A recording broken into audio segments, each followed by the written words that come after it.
Hi guys, it's Nicole, and we have made it to the end of this Easter kit. Part of me is like, yes, and the other part of me is like, okay, what do I do now? To start with, I just pulled everything back out, kind of revisited everything with a mindset of what do I think I can realistically try and get on this layout. And my original plan, I've got this photo collage here, and I am going to end up reprinting it because you guys can't see it, but there's a big like ink streak on it. My original plan was just to do a single page layout from, this was like Easter 2017, I want to say, where my mother-in-law had given my kids some kites. So we had gone outside and had just enough of a breeze to get both kites to launch, and then my kids were playing and stuff. So that was my original intention. While I was in my photos, I noticed that I still had part of that day left, like our Easter meal and like family photo and that kind of aspect of the holiday. So in the back of my mind, I was like, oh man, I'm going to have to come back and I'm going to have to finish up like this year's Easter, and it's going to be a different line, but I'm kind of tired of dealing with Easter. So I pulled out all the scraps. I pulled out the like nested tag dies from scrapbook.com, which have turned into being a good staple, at least in my like go-to supplies. Most of them I'm going to go ahead and cut with the little like extra piece that you butt up against the edge of the frame, and it just puts the hole, it just makes it easier to center the hole. Some of them I didn't do it a little bit later on, which I showed that cutting part as well, where I got a little creative with some of the leftover pieces. But I just took all of the scraps and kind of based the size tag die that I was going to use on how big that scrap was. The little dragonfly one that I started with was actually one of the 2x2 pieces. I felt like it would be a good way to break up some of the pattern papers. It's going to read as more of like a white, and it's kind of like a free embellishment since I'm kind of low on die cuts and stuff. So other than, I think the cloud paper, and there might have been maybe just the stuff that had images on it, so like the 2x2 squares. Those are the only ones that I really had to pay attention to the direction. So like this cloud paper, I made sure to cut some of them to where the tags were upright, and some of them the tags were what you would consider to be upside down, because my plan was to have tags coming out from the top of the photo collage and the bottom of the photo collage. And here, like the cloud paper especially, I didn't worry about having full-size tags. If I had the space on the scrap paper, then I went ahead and cut a full tag. I mean, just because. But a lot of them, I just cut as much as I possibly could, because I know that a lot of this is going to get tucked behind other tags. It's going to get tucked behind the photo collage. So it doesn't need to be a full-size tag. Some of them I had even cut a full-size tag originally and then ended up cutting half of it off because I didn't want to tuck that much underneath. And then I had to do like a second session of cutting tags because I just needed a couple more. And those were already the exact width of the tag die. So I just ran it back through with just the top portion just to get like that tag edge to it, if that makes any sense. So again, any of the scraps that I had left that I could fit these dies on was kind of my determining factor. I pretty much started with like the bigger scraps and just kind of worked my way down. I did look at the back side of the papers, so anything that I felt like I would want both sides of the paper, I just made sure to flip it over when I ran it through. Most people don't care, how do I word this? Like when you use manual dies, they kind of have this almost not embossed, but they have like a pressed edge to them. And I like them all to sort of be the right direction. You could totally just flip it over and use the other side and it would be fine. But I like the way that that pressed edge looks. So that's why I made sure to flip the paper over if I was using both sides. But yeah, this part of the layout probably took the longest. And this was about the time in my thought process when I'm looking at this pile of tags and I'm like, man, I've barely made a dent in this paper. And this is probably about as many tags as I need to put above and below this photo collage. So this was when I got even crazier and was like, you know what? I think I'm going to make it a double. I think I have enough paper here to cut enough tags, and I can go back and I can print a second photo collage with those other photos that I mentioned at the beginning that I was kind of dreading having to go back with a different Easter line and kind of have be side by side in my album. So this is kind of when I decided, okay, I'm going to do a double. Now, here's where I'm starting in on like the 2x2 squares that were left over. This was a 3x4 cut apart where it had a pre-printed label on it. I ignored the label, just cut tags from the yellow area and basically got myself a bonus pattern. This like seed packet image I tried to use on multiple layouts, just couldn't get it to work. I cut one, so I cut it so that mostly the floral image would be what you see. And even like on the top of my desk, the little oval die piece, it was from the die cut pack, it says Happy Easter. I'm going to run that through with a tag because I know that you're not going to see the bottom. You're not going to be able to tell that it's an oval shape. You're just going to see the top. So at this point I've gone back, I've reprinted my photo collage. I just reused the exact same photo collage with the other part of like our family part of the day. So this way I'm going to be able to get pretty much our entire Easter celebration all on one layout while also finishing up this kit.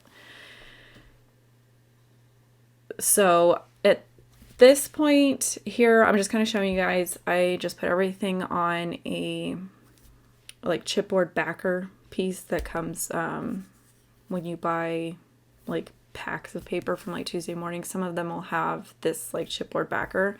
I like to use it for like trays to organize while I'm doing stuff just because it's a little bit thicker and I'm less likely to knock it over. And this is when I just start figuring out where everything's going to go.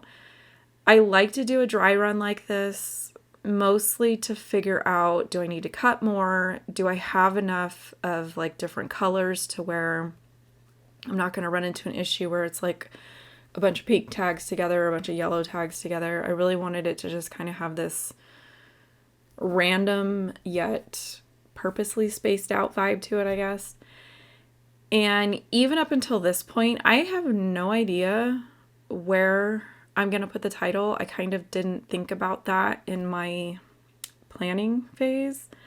I think originally I thought I would just have it kind of go across all the tags, but I did worry that with this many patterns overlapping, and to me, this is what I would consider like a whimsical type of design.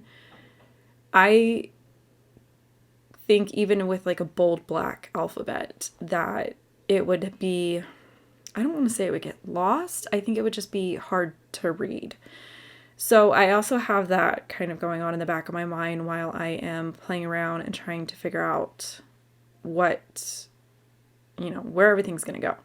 So I like to do a dry run like this, and then I will usually end up taking a photo of it with my phone, and then I can just kind of use that photo for reference after I've sort of slid everything off and I can start gluing everything down. And this little kite die cut piece, I thought for sure, man, I'll be able to use it. It's got a kite on it. I couldn't cut it into a tag.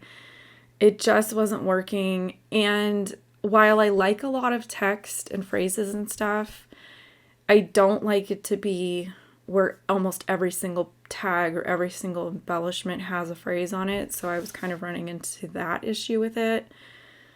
So unfortunately, that little die cut did not find a home, and I thought for sure anything with a kite would end up being on this layout, but nope. This little tag that had the bee, I decided to cut the phrase off the bottom, and I'm just gonna make my own little like DIY phrase sticker thing here. It's just kind of like free stickers at this point. Okay, here I have decided, I grabbed some of the Nicole Jones grid paper from a previous project and cut it with a big size of those tag dies. And this is basically just going to be a landing spot for my title. And at this point, I've kind of figured out where I'm going to put the kites. I am going back to any of the die cuts that are left over. I had one floral piece, so I cut it in half. I'm going to slap one on the top, one on the bottom.